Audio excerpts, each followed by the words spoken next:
ازيكم؟ انا بوسي قمر، ودي وصفة الفراخ الشيش المشوية بطعم وريحة الفحم. الفراخ الشيش دي مش زي الشيش طاووق. الفراخ الشيش دي فراخ بنقطعها اكتر من 20 قطعة، مثلا ممكن 25 قطعة، وبنشويهم على الشبكة او في الفرن، وبنطعمها كده بريحة الفحم، بيبقى طعمها حلو قوي. في الفيديو ده هقول لكم ازاي بنعملها وازاي نطلعها زي اللي بنجيبها من المحلات. قبل ما ابتدي بقى معاكم في الوصفة، ما تنسوش دي قناتي، واللي مش مشترك يا ريت يعمل لي سبسكرايب ويعمل لي لايك على الوصفة لو عجبته. وما تنسوش تكتبوا لي في الكومنت رأيكم ايه في الوصفة ومستنيين ايه في الفترة اللي جاية. يلا نبتدي بقى في الوصفة.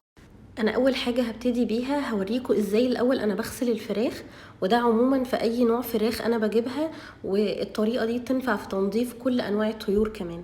انا الاول هنضف الفرخه بتاعتي بنضفها الاول كده من الزيادات، زي ما انتم شايفين، من الحاجات اللي احنا نشيلها زي طرف الجناح. بكون مجهزة عندي بقى جنزبيل وليمون وملح. الجنزبيل بيضيع الزفارة جدا، هما دول اللي انا اول مرحلة في غسيل الفراخ، ان انا بدعك كويس قوي الجنزبيل الفريش مع الملح مع الليمون من جوه ومن بره الفراخ. دي اول خطوة بعملها. وبعدين بسيبها تقريبا كده ربع ساعة، وبعدين اشطفها كده بميه جاريه تحت الحنفيه. اتاكد ان انا كل حته في الفرخه جه عليها الجنزبيل والملح والليمون.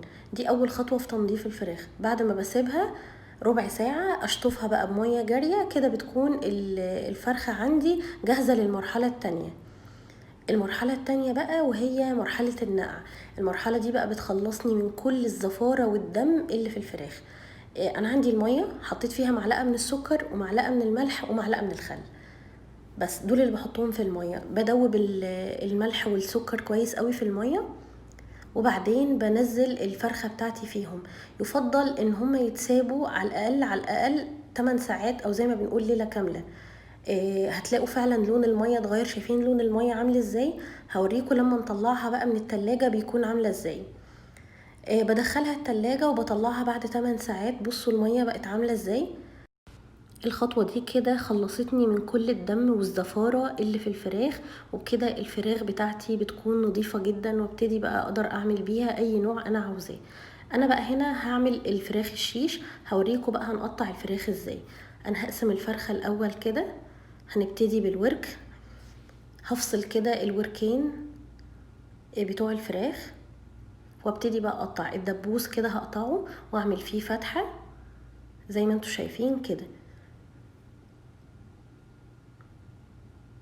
والقطعة التانية هقسم العظمة الاول كده، اكسرها عشان تبقى سهلة معايا، وبعدين بقسمها القطعة دي بقسمها على 3 قطع. يعني الورك الواحد بقطعه على 4 مرات.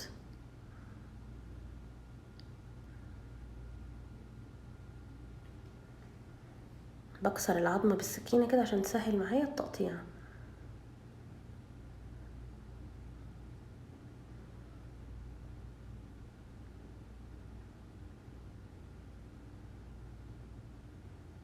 باقي الورك التاني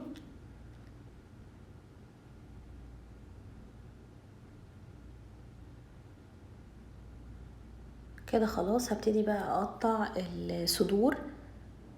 اول حاجة هخلي الرقبة، اطلع الرقبة الاول.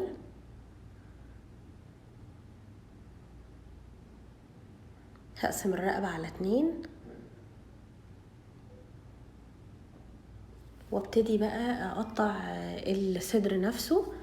هبتدي اقطع الحتة بتاع الجناح دي الاول، وبعدين مفصل الكتف، وبعدين بقى تقسموا دي براحتكم. ممكن تخلوها كمان بقى لو عاوزينها مخلية. انا شلت العظمة بتاعت الصدر من تحت، خليتها كده. طبعا السكينة تكون حامية جدا، وتخلوا بالكم وانتوا بتقطعوا من السكينة. وهتقسموا بقى الصدر تقريبا على 5 قطع او 6 قطع، يعني بالشكل ده.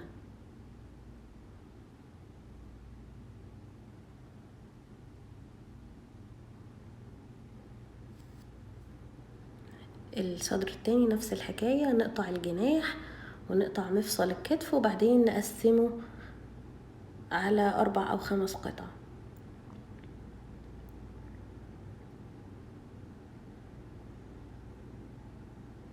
يعني تقريبا الفرخة بتتقطع معايا ل20 قطعة تقريبا أو 22 قطعة. نيجي بقى للتتبيل. التتبيل بتاعتي دي بصلة، حطيت عليها فص ثوم مهروس، وهحط عليها دول معلقتين 3 من الزبادي.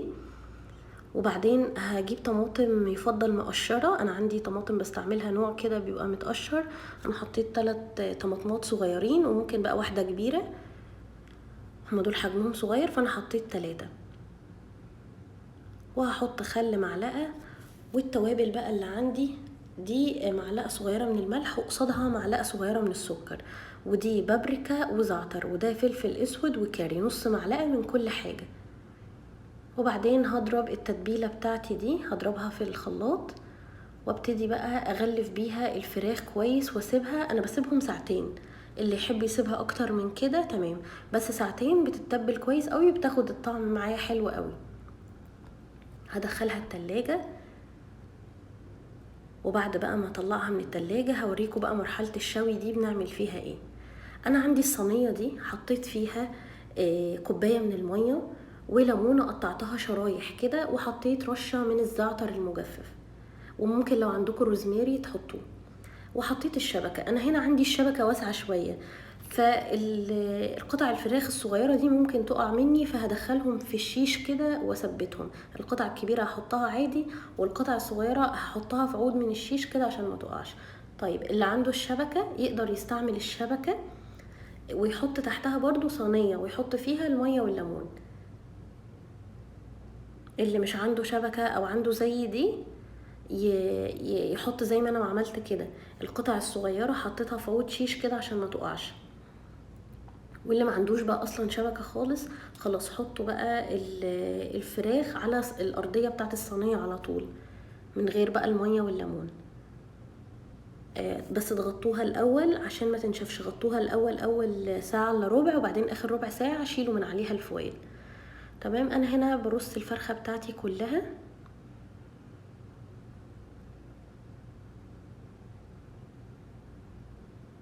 واللي يحب كمان يحط الشبكة مباشرة على الفحم هتبقى حلوة قوي. الشبكة اللي هي بتتقفل بكليبس دي ويحطها على الفحم، دي بتبقى تحفة. بس انا هعملها في صينية وهوريكم ازاي هعملها بالفحم برضو بعد كده.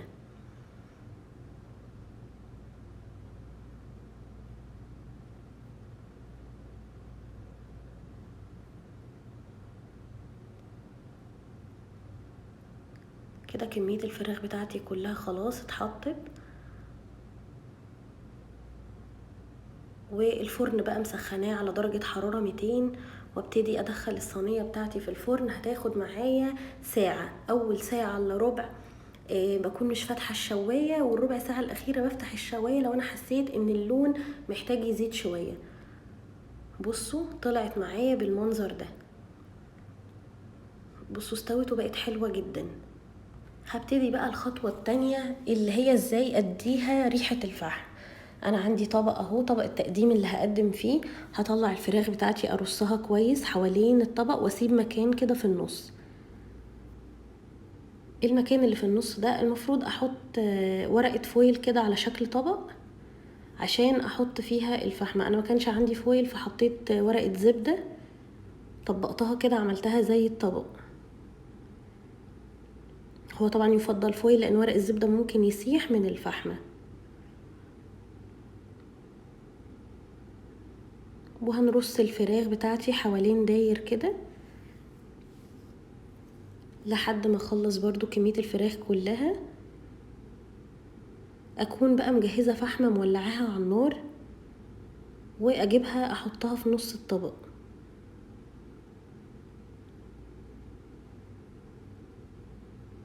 دي بقى اللي هتدي الطعم معايا، طعم الفحم.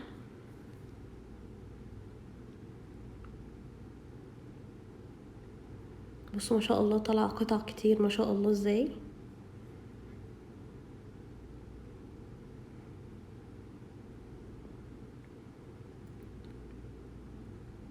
حطيت الفحمة عندي، وهحط بقى عليها معلقة من الزيت. هتطلع لي بقى الدخان بتاعي. هروح بقى حاطه عليهم بولة ازاز كده، عشان الفحم البخار بتاع الفحم كله يتجمع والفراخ كلها تاخد طعم وريحة الفحم. هسيبها تحت البولة دي تقريبا 5 دقايق لحد ما كلها تتطعم بريحة الفحم. بعدين بقى هرفعها واشيل بقى عندي الفحمة بتاعتي دي واقدم الفراخ بتاعتي مع سلطة وعيش مع رز ابيض.